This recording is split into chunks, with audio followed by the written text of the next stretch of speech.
تو time waste کیے بغیر ہم سٹارٹ کرتے ہیں۔ بسم اللہ الرحمن الرحیم۔ قل اعوذ برب الناس، کہو کہ میں لوگوں کے پروردگار کی پناہ مانگتا ہوں۔ پہلے ہم ساری آیات کو پڑھتے ہیں، ٹھیک ہے، اس کے بعد پھر ہم اس کی تفسیر کی طرف آتے ہیں۔ مالک الناس یعنی لوگوں کے حقیقی بادشاہ کی، الہ الناس لوگوں کے معبود برحق کی، من شر الوسواس الخناس شیطان وسوسہ انداز کی برائی سے جو خدا کا نام سن کر پیچھے ہٹ جاتا ہے، الذی یوسوس فی صدور الناس جو لوگوں کے دلوں میں وسوسے ڈالتا ہے، من الجنۃ والناس اور جنات میں سے ہو یا انسانوں میں سے ہو۔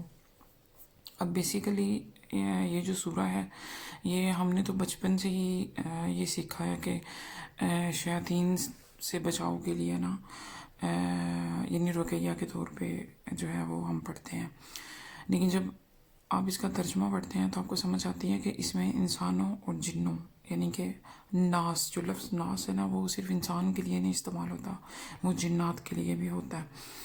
اس کی وجہ یہ ہے کہ اللہ تعالیٰ نے یہ فرمایا نا قرآن میں بھی کہ قیامت والے دن حساب ہوگا انسان کا اور جنات کا، ٹھیک ہے، دونوں میں یہ ایبلٹی ہے، باقی جو مخلوقات ہیں ان میں نہیں ہے، لیکن انسانوں اور جنوں کا حساب ہوگا۔ تو اسی حساب سے اس سورہ میں بھی یہی چیز بیان کی گئی ہے کہ انسان اور جن جو ہیں دونوں سے پناہ مانگنا۔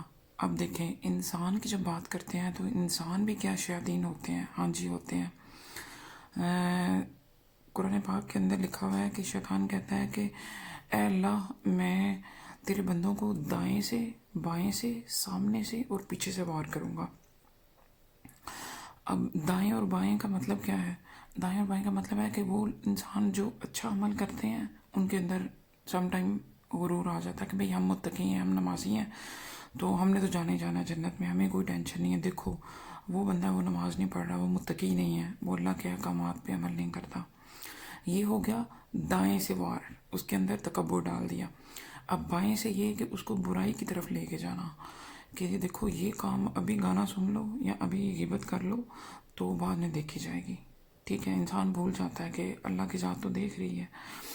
اچھا، اب سامنے سے وار کا مطلب ہے کہ آنے والا جو وقت ہے مستقبل ہے اس کی سوچ ہر انسان کو ہوتی ہے، وہ میں ہوں، آپ ہیں، کوئی بھی، ہر انسان کو سوچ ہوتی ہے، یعنی مستقبل جو ہے نا اس کے بارے میں انسان کو وسوسے ڈالنا، پریشان کرنا ہر ٹائم، ٹھیک ہے، وہ آ گیا سامنے سے وار۔ اب پیچھے سے جو ماضی میں ہو چکا ہے، اگر کسی نے آپ کے ساتھ غلط کیا ہے، آپ جتنے بھی متقی یا پرہیزگار ہوں، ٹھیک ہے، آپ کو وہ خیال جو ہے وہ آ جاتا ہے کہ دیکھیں فلاں نے مجھے یہ کہا تھا۔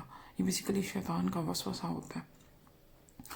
اب یہ کہ شیطان جو ہے وہ اس کا سب سے بڑا وار کیا ہے؟ اس کا وار سب سے بڑا یہ ہے کہ وہ انسان کو اندر یہ چیز ڈال دیتا ہے کہ انسان بھول جاتا ہے کہ اللہ کی ذات موجود ہے۔ اس کے پاس سب سے بڑا ٹول، سب سے بڑا ہتھیار یہ ہے کہ وہ انسان کو بھلا دیتا ہے۔ جیسے بھی ہم بات کر رہے ہوں تو ہم بھول جاتے ہیں کہ اللہ کی ذات جو ہے وہ دیکھ رہی ہے، سن رہی ہے، فرشتے جو ہیں وہ لکھ رہے ہیں، تو انسان کیا کہتا ہے؟ بھول جاتا ہے۔ یہ اس کے پاس سب سے بڑا ہتھیار ہے، اور یہ اسی ہتھیار سے وہ وار کرتا ہے انسان پہ۔ اور ہر انسان جو ہے مطلب میجورٹی آف کورس متقی ہیں، ولی لوگ تو ہیں ہی ہیں، لیکن میجورٹی جو ہمارے جیسے لوگ ہیں ہم بات کرتے ہوئے بھول جاتے ہیں، جب ہم کسی کے بارے میں بات کرتے ہیں ہم بھول جاتے ہیں کہ اللہ کی ذات دیکھ رہی ہے، سن رہی ہے۔ تو پھر کیا ہوتا ہے کہ پھر ہم غیبت کی طرف چلے جاتے ہیں، یا ہم اپنی اچھائی کو بہت بڑھا چڑھا کے بتاتے ہیں، وہ کہیں نہ کہیں تکبر ہمارے دل میں ڈال دیتا ہے۔ اور یا پھر ہم مستقبل کے بارے میں اتنا سوچتے ہیں کہ ہم اس وسوسے میں ہی رہتے ہیں، ایون کہ یہاں سے اندازہ لگائیں کہ جب ہم نماز پڑھ رہے ہوتے ہیں، ٹھیک ہے، تو ہمیں کتنے خیالات آ رہے ہوتے ہیں۔ وہ بیسیکلی شیطان ہوتا ہے، وہ آپ کو وسوسہ ڈال رہا ہوتا ہے کہ ہاں بھی یہ سوچو آج کھانا کیا بنانا ہے، یہ سوچو کہ ویکینڈ پہ کہاں جانا ہے، یا یہ سوچو فلاں نے فون کر کے کیا بات کی، ٹھیک ہے۔ اسی لیے تو جو اللہ تعالیٰ کے ولی ہیں وہ کہتے ہیں نا کہ لوگوں سے جو تعلق ہے اس کو کم کر دو، ٹھیک ہے۔ اب اس کا یہ مطلب نہیں کہ لوگوں کے ساتھ اچھائی بھی کم کر دو یا ان کی مدد بھی نہ کرو۔ تعلق کم کرنے کا مطلب یہ ہے کہ گفتگو جو ہے نا، زیادہ ملنا جلنا، بہت زیادہ سوشل ہونا، بہت زیادہ کال کرنا، بہت لمبی بات کرنا کال پہ، ٹھیک ہے، یہ ساری چیزیں بیسیکلی انسان کو مطلب کسی نہ کسی پوائنٹ پہ آ کے جو ہے نا وہ ڈیٹریکٹ کر دیتی ہیں۔ تو اب یہ جو صورت ہے اس میں بیسیکلی اللہ تعالیٰ کی نا کہنے کہ 3 میجر صفتیں بیان کی گئی ہیں. ایک تو صفت یہ ہے نا کہ اللہ تعالیٰ پیدا کرنے والا ہے اور پرورش کرنے والا ہے. ٹھیک ہے. اور دوسری صفت یہ بیان کی گئی ہے کہ اللہ تعالیٰ ہی بادشاہ ہے. ہماری ہر ایک سانس، ہر عمل، ہر سوچ، ہر چیز کا مالک اللہ ہے. ٹھیک ہے. اس نے ہمیں اشرف المخلوقات بنایا ہے بہت ساری بنیاد پہ. ٹھیک ہے. جب فرشتوں نے سوال کیا تھا کہ اے اللہ تو کیوں تخلیق کر رہا ہے، ٹھیک ہے، اللہ پاک نے فرمایا تھا کہ میں اس لیے، جب آدم علیہ السلام کو تخلیق کیا تھا، کہ میں اس لیے تخلیق کر رہا ہوں کیونکہ تم وہ کچھ نہیں جانتے جو میں جانتا ہوں. ٹھیک ہے. تو اللہ تعالیٰ نے صحیح اور غلط کی تمیز بھی انسان میں ڈال دی، اس کو شعور بھی دے دیا، اس کے لیے راستے بھی رکھ دیے، یہ صحیح ہے اور یہ غلط ہے. لیکن اس کے بعد کیا ہے کہ انسان نے خود اپنے اس شعور کو استعمال کر کے، اسی شعور کو استعمال کر کے جس کو انبیاء کرام نے کیا تھا، جیسے ابراہیم علیہ السلام کی اگزامپل لے لیں کہ باپ جو ہے وہ بت پرست ہے، وہ بت بناتا ہے ہاتھوں سے، ان کی پوجا کرتا ہے. لیکن بیٹا جو ہے، بیٹا بچپن سے ہی سوچنے لگ گیا کہ یہ بت تو کھانا بھی نہیں کھاتے، یہ تو حرکت بھی نہیں کر سکتے، یہ تو محتاج ہیں، یہ کیسے رب ہو سکتے ہیں. پھر وہ باہر نکلے، انہوں نے آسمان کو دیکھا، انہوں نے کہا ہو سکتا ہے یہ ستارے رب ہوں. لیکن انہوں نے کہا نہیں، یہ بھی غروب ہو جاتے ہیں، غروب ہونے والا تو رب ہو ہی نہیں سکتا. پھر انہوں نے کہا سورج ہو سکتا ہے، انہوں نے رات ہوئی، انہوں نے کہا نہیں سورج بھی غروب ہو گیا، یہ بھی نہیں رب ہو سکتا. تو اے اللہ مجھے گائیڈ کر دے، میری رہنمائی کر دے. پھر اللہ پاک نے جو ہے وہ وہی بیچنا شروع کر دی. ٹھیک ہے. تو بات کا مطلب یہ ہے کہ انسان اپنا شعور جب استعمال کرتا ہے کہ ہم ایسے ہی نہیں پیدا کیے گئے، ہمارا مقصد صرف اور صرف کھانا پینا، بچے پیدا کر کے ان کو اچھے اسکولوں میں یا اچھی یونیورسٹیز میں پڑھا کے چھوڑ دینا، یہ نہیں ہے. جب عورت ماں بنتی ہے تو اس پہ بہت زیادہ ذمہ داری آ جاتی ہے اگر وہ سمجھے تو، کیونکہ اس نے پوری ایک نسل نہیں، اس نے وہ میری والدہ کہتی ہیں آنے والی 14 نسلیں سنوارنی ہوتی ہیں. تو وہ بات ہے کہ وہ پوری 14 نسلوں کی بنیاد جو ہوتی ہے نا وہ اس ایک بچے پہ ہوتی ہے. اگر وہ ایک بچہ جو ہے وہ صحیح راستے پہ لگ جائے تو پھر اس کی جو آگے اولاد ہوگی وہ کوشش کرے گا میری اولاد میں سے ایک اچھا ہو جائے، وہ آگے کوشش کرے گا. اس طرح سے نسل در نسل چیزیں چلتی ہیں. تو بات کرنے کا مطلب یہ ہے کہ جب انسان اپنے شعور کو استعمال کرتا ہے، ٹھیک ہے، تو انسان کو اللہ کی ذات جو ہے وہ ہر چیز میں محسوس ہوتی ہے، ہمارے ہر کام میں. ایون کہ آپ کھانا بنا رہے ہیں نا تو بھی آپ محسوس کریں گے کہ یہ اللہ کی مدد ہے کہ جس سے دیکھو کتنا اچھا کھانا بن رہا ہے، یا یہ اس نے مجھے صحت تندرستی زندگی دی ہے کہ میں اپنی اولاد یا اپنے گھر والوں کے لیے کھانا بنا رہی ہوں. یا اگر کوئی اسٹوڈنٹ یونیورسٹی پڑھ رہا ہے یا اسکول پڑھ رہا ہے تو وہ اللہ تعالیٰ نے اس کو اتنا کہہ لیں کہ آئی کیو دیا ہوا ہے، اتنا ذہن دیا ہوا ہے کہ وہ اس چیز کو کنٹینیو رکھ رہا ہے. تو یہ ہے کہ ہماری جو ہر چیز ہے اس کا مالک اللہ ہے. ٹھیک ہے. مالک اور شہنشاہ اللہ کی ذات ہے. اب تیسری صفت معبود اور عبادت کے لائق، یعنی عبادت کے لائق صرف اور صرف اللہ کی ذات ہے. کوئی پیر، فقیر، کوئی ولی، کوئی کچھ بھی نہیں ہے. قرآن پاک میں اللہ نے 5 مقامات ایسے ہیں جس میں اللہ نے اپنی عبادت کا ذکر کرنے کے ساتھ ساتھ والدین کے ساتھ احسان کرنے کی جو ہے نا وہ حکم دیا. ٹھیک ہے. کہ والدین کا بھی ان کے بھی احسان مند رہو اور میرے بھی رہو. کیوں؟ کیونکہ میں نے تمہیں تخلیق کیا ہے، میں تمہارا مالک ہوں، شہنشاہ ہوں، میں عبادت کے لائق ہوں. اور اپنے والدین جو ہیں ان کے ساتھ بھی احسان کرو. کیوں؟ کیونکہ انہوں نے بڑی مشقت سے بچپن میں تمہیں پال پوس کے بڑا کیا، جوان کیا. ٹھیک ہے. تو اب ہم جو یہ سورہ ہے اس کے دوسرے پہلو کی طرف آتے ہیں، شیطان کے وسوسے کی طرف، جس کو پہلے تھوڑا سا میں نے آپ کو بتایا.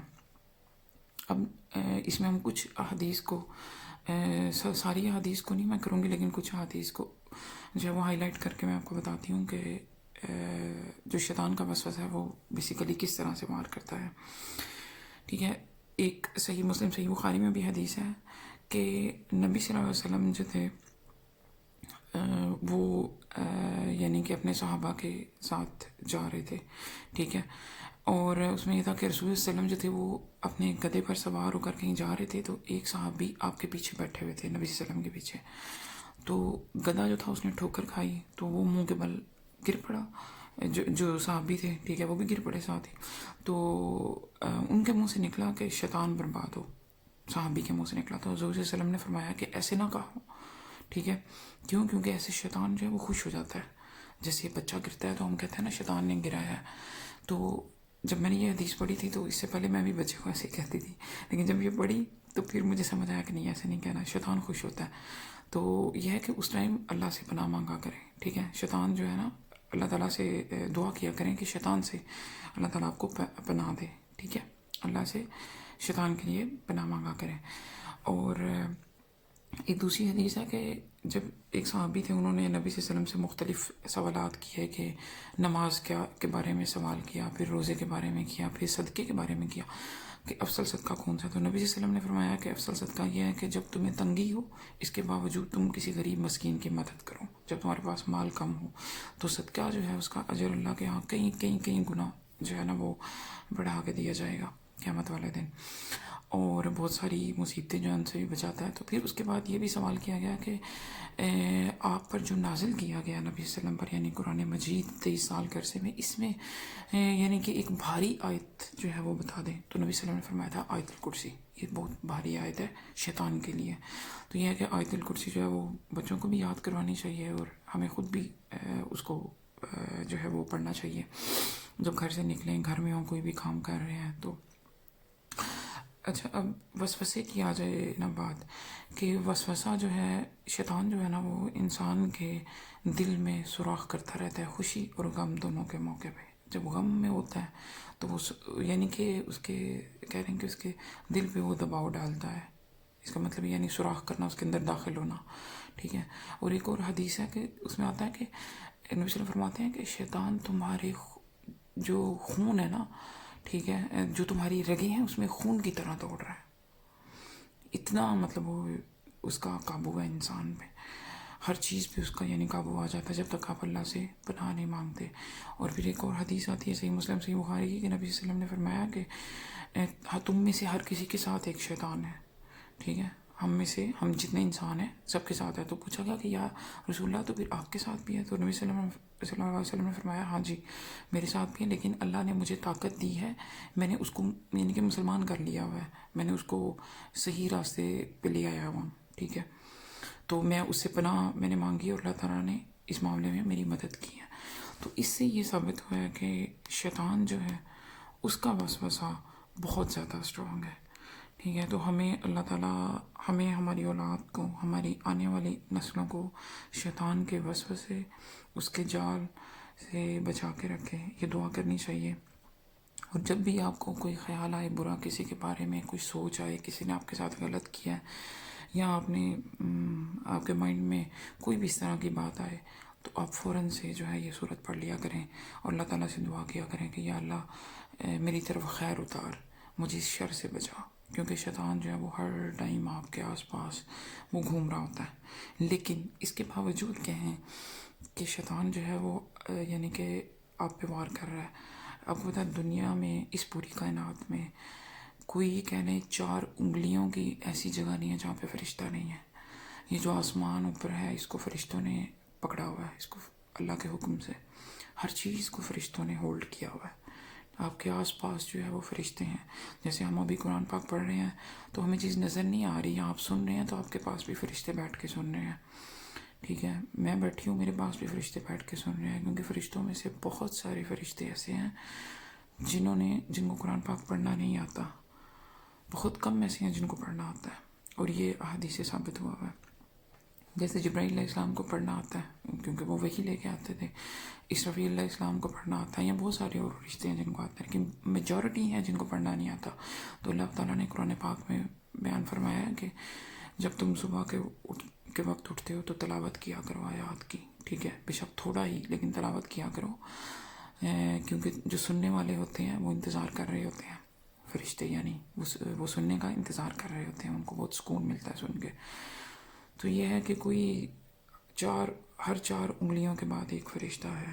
اور ہماری زندگی کے بہت سارے معاملات جو ہیں وہ اسی طرح ہینڈل ہو رہے ہوتے ہیں، ہمیں پتہ ہی نہیں ہوتا. بہت ساری ایکسیڈنٹ، بہت سارے حادثات سے ہم بچ رہے ہوتے ہیں کیونکہ اللہ تعالیٰ نے حفاظت کے لیے فرشتے رکھے ہوئے ہیں. تو اللہ تعالیٰ آپ کو بھی اور مجھے بھی توفیق دے، قرآن پاک پڑھنے اور سمجھنے کی ہمت دے، سننے کی.